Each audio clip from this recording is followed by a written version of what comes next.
Namaskar. In view of the video which was prepared about the decriminalization of the minor offences drive by the Union of India, I received certain suggestions, I received certain calls, and several lawyers and the student of law asked me, what is your opinion? I intentionally reserved my opinion. But in view of the demand which has been made by various young lawyers, I am releasing this second video about the decriminalization of the minor offences drive by the Union of India. Let us try to understand what are the basic issues which are involved.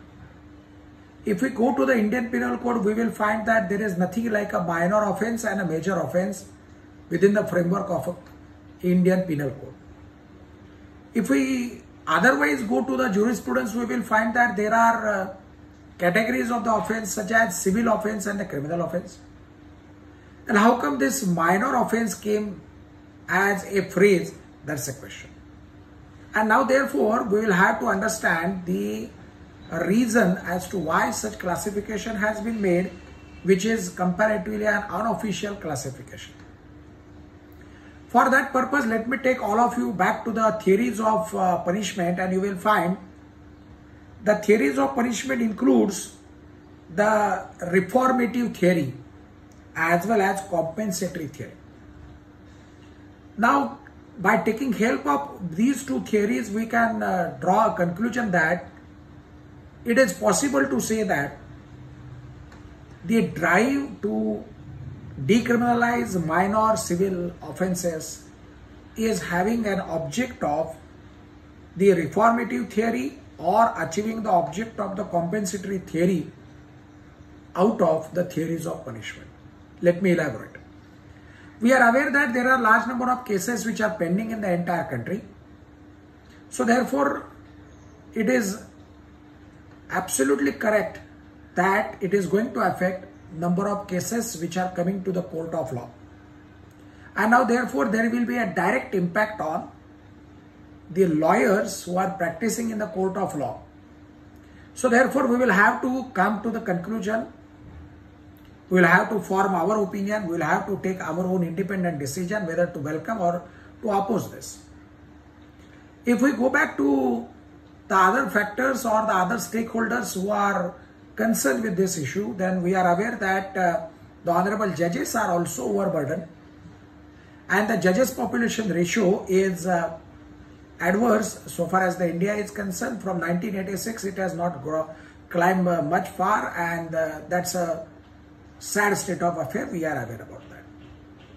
The third stakeholder is the police, because from the angle of a police authorities, these are the offences which are not serious offences according to them, and perhaps that's a reason why a minor offence has been introduced by the ministry in this drive. If we go back to the Indian Penal Code, we are aware that the classification of the offences can be made on the basis of the victim, namely who is a victim, the offences against the state, offences against the individual. The classification can be made on the basis of the number of days or number of months which are prescribed as a sentence. So therefore, whether it is 3 years, 2 years, or more than 3 years, more than 10 years, these are the classification criteria which are there. But basic fact remains that in this drive, we will have to consider whether it is going to affect the public at large, whether it is going to affect or whether it is going to boost our economy as contemplated or as projected by the ministry. On the one hand, there are the victims who are coming before the court of law for seeking justice, and on the other hand, there is an accused. So while decriminalizing those offences, a balance between the victim and the accused will have to be maintained. There are foreign investors who have been welcomed. So therefore, on the one hand, there are foreign investors, and on the other hand, the Indian citizens. How to balance these two aspects, that is a challenge. On the one hand, there is a criminal liability, and on the other hand, there is a civil liability. So therefore, of late, there has been a consistent introduction of the concept of creation of a criminal liability arising out of the Civil Act. So therefore, how to cover that, that is also one of the aspects which is required to be considered.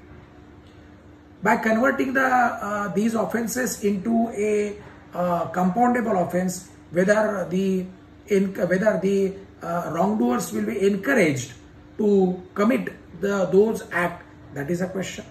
Whether the compensation which will be provided as a compounding fees, whether that is sufficient or not, that is another angle.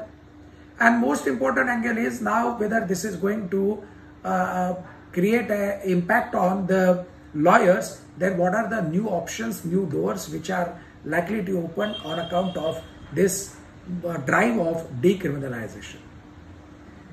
There are several lawyers who ask me, there are several junior lawyers who ask me, sir, what is your opinion about this?